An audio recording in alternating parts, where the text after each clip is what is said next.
Imaginez une ville romaine prospère, figée non pas par le passage du temps, mais par une catastrophe d'une brutalité absolue.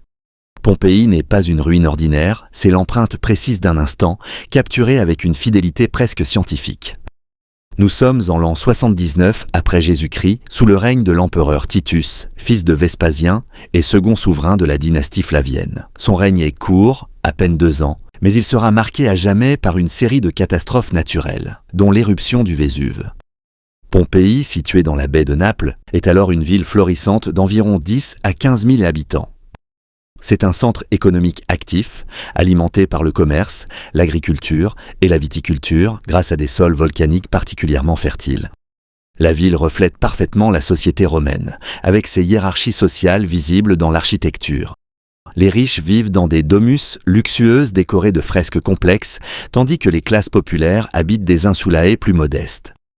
Pourtant, sous cette apparente stabilité, des signes inquiétants apparaissent depuis des années. En 62 après Jésus-Christ, un violent séisme frappe la région, endommageant gravement Pompéi et ses environs, preuve que la zone est géologiquement instable. Le Vésuve, aujourd'hui identifié comme un stratovolcan explosif, se situe au-dessus d'une zone de subduction où la plaque africaine s'enfonce sous la plaque eurasienne.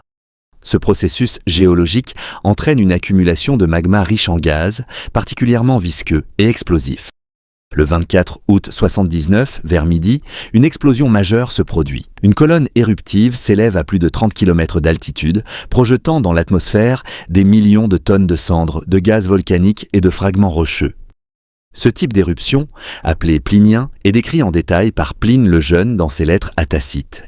Il y compare le nuage volcanique à un pin parasol avec un tronc vertical et une expansion en forme de couronne.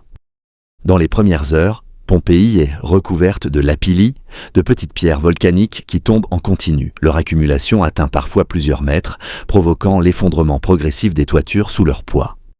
Mais ce phénomène, bien que destructeur, n'est pas le plus meurtrier. Ce qui condamne définitivement la ville, ce sont les nuées ardentes ou flux pyroclastiques qui dévalent les pentes du volcan à une vitesse pouvant dépasser 300 km/h. Ces flux sont composés de gaz brûlants, de cendres fines et de particules volcaniques, atteignant des températures de 300 à plus de 500 degrés Celsius.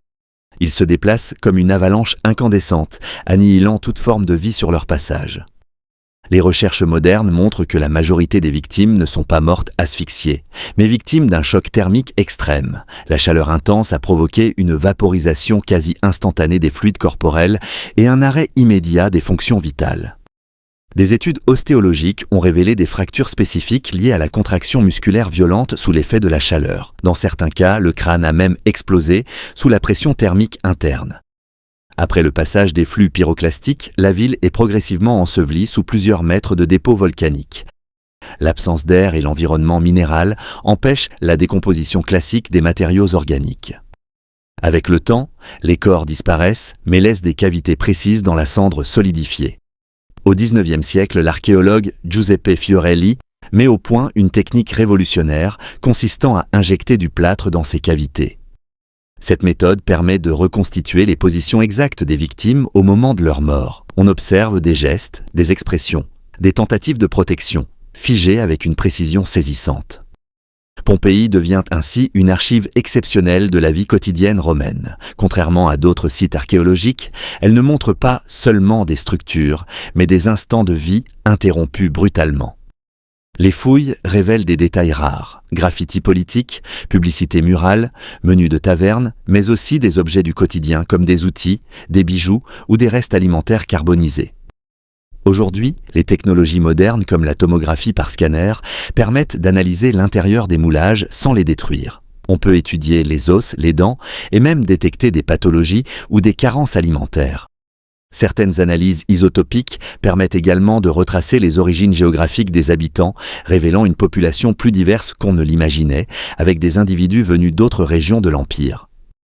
Pompéi n'est donc pas seulement une tragédie figée dans le passé, mais un véritable laboratoire scientifique. Elle offre une compréhension unique de la société romaine, de ses habitudes, de sa santé et de son environnement.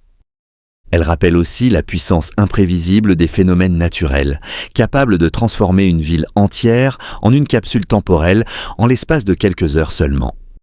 Et si cette plongée dans un instant figé de l'histoire vous a marqué, pensez à vous abonner, liker et partager pour continuer à explorer ces moments où la science et le passé se rencontrent de manière aussi spectaculaire.